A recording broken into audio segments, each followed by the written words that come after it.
Now it will also happen that the voltage will not be built up in a self-excited generator. Okay. So what are the reasons for it? Reasons for failure of self buildup of voltage. So the very first reason is that there is no residual flux. Without residual flux, there will not be any generated voltage. Okay, so we need a very small amount of generated voltage so that a cascade of positive feedback starts, right? But if there is no residual flux, then this cannot happen. So in this case, what you're going to do? You're going to connect the field winding to an external DC source. Okay, you disconnect the field winding from the armature circuit and connect it to an external DC source so that this will leave a residual flux. Okay, so this is called as field flashing. How to overcome this problem of no residual flux? So you have to disconnect field winding from armature circuit and then connect to external DC source. Okay, so this will leave a residual flux. This process is called as field flashing. Okay. Now the next problem that might occur is a wrong field connection. So what does this mean? If you take the field winding, this is the core and here you have the field winding. Now let us say the residual flux direction is like this, phi res. But now you are giving the field connection in such a way that the new flux direction is in the opposite direction. Then what is going to happen? This residual flux is not going to help in generating a voltage. Okay. So you can note it here. If the field winding is connected such that field flux opposes residual flux, then voltage will not be built up. Okay, and how do you overcome this? First you have to do field flashing. Field flashing is to be done. And next you have to ensure that the field connection is in the right direction. Ensure correct field connection after the field flashing is performed. So these are the two basic problems. There is no confusion here. There are other problems which is a critical resistance problem which we will discuss in detail, and similarly there is a critical speed problem. So these two we will discuss in detail. If you remember the BH curve of any magnetic material, this is B axis, this is H, and what will be the magnetization curve? This will look something like this. Initially it is going to be somewhat linear and then there will be saturation. And here at 0 H there is going to be non-zero B. Okay, and this is what we call as residual flux, because of which there will be voltage buildup in a self-excited generator, right? Now we want this curve in terms of the voltage and current. Okay, so what is the expression for MMF? This is equal to the magnetic field intensity into the mean length. This is also equal to the number of turns into the current. Okay, so you can see that H and I are proportional. What is I here? This will be nothing but the current that is responsible for this magnetic field intensity, right? And in a generator that is going to be nothing but the field current. Okay, so instead of H we can take the field current here, and instead of B we can take the generated voltage. Okay, so because the generated voltage is proportional to the flux. Flux is nothing but the flux density into the area of cross section. Okay, so this curve we commonly call it as the open circuit characteristic, which is abbreviated as OCC, or it is also called as the no load characteristic. Oftentimes it is also called as the simply magnetization curve. From here now we will see the critical speed and critical resistance. We will start with the critical resistance. Like I said, we will make use of the internal generated voltage and the field current, okay, instead of B and H.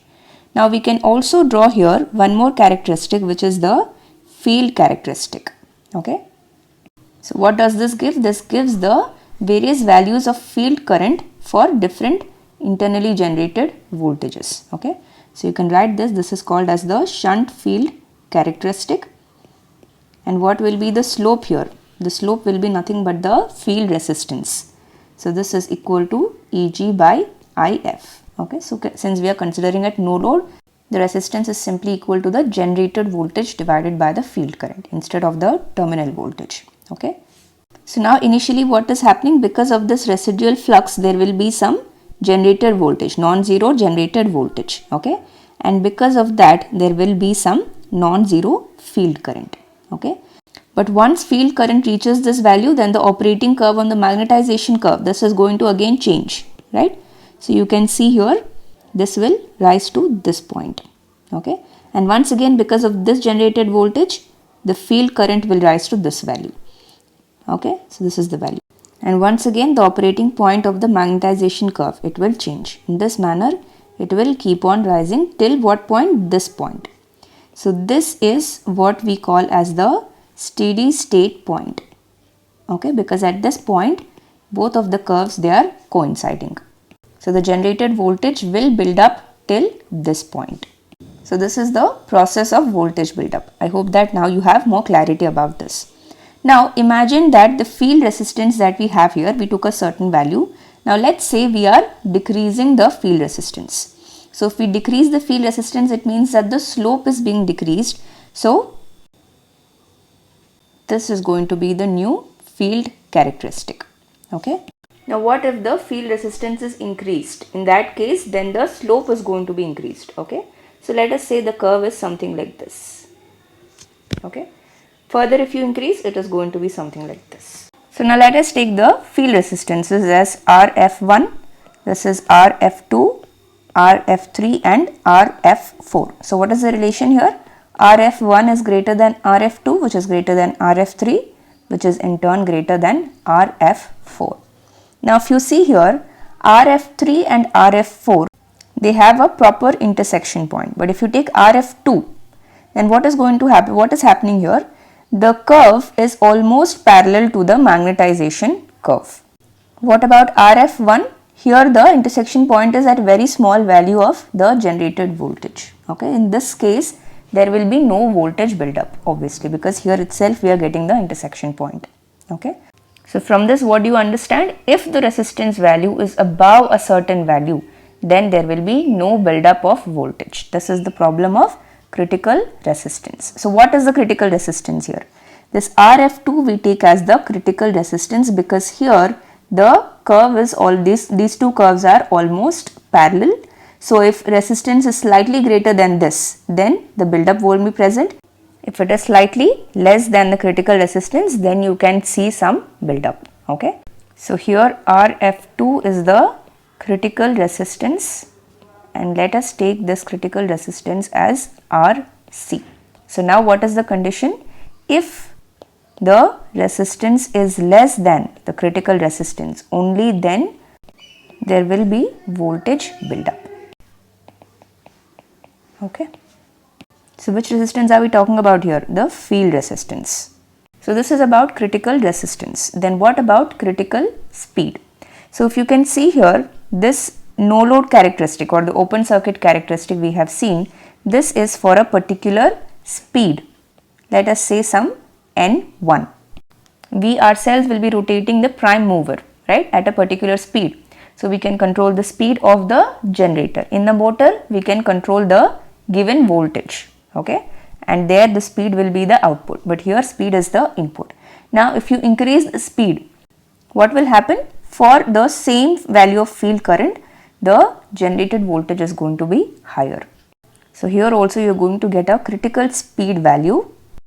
This is the generated voltage, this is the field current, and this is the open circuit characteristic, and here you have the residual flux. Now this is at a specific speed. What will happen if you increase the speed? It will, generated voltage for a particular field current will rise. If you decrease the speed, then it is going to be like this. Okay. So that means if you take this as N1, N2 and N3, and what is the relation here? N1 is greater than, N2 is greater than N3. Okay. Now if you take the field characteristic.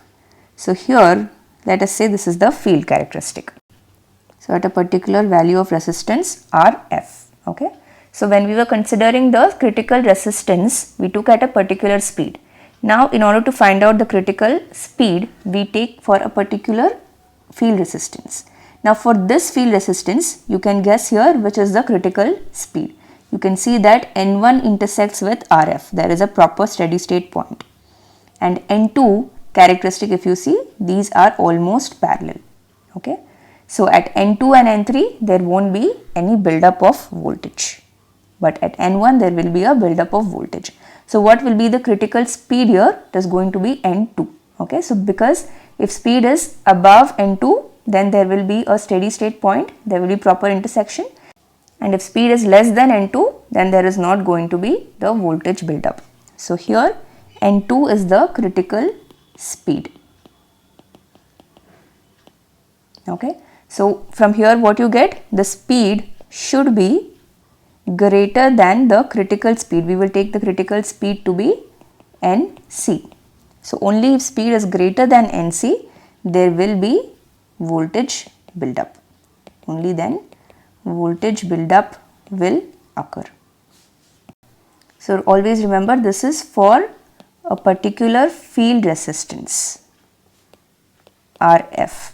Okay. And similarly here we have for a particular speed, that is N. Okay.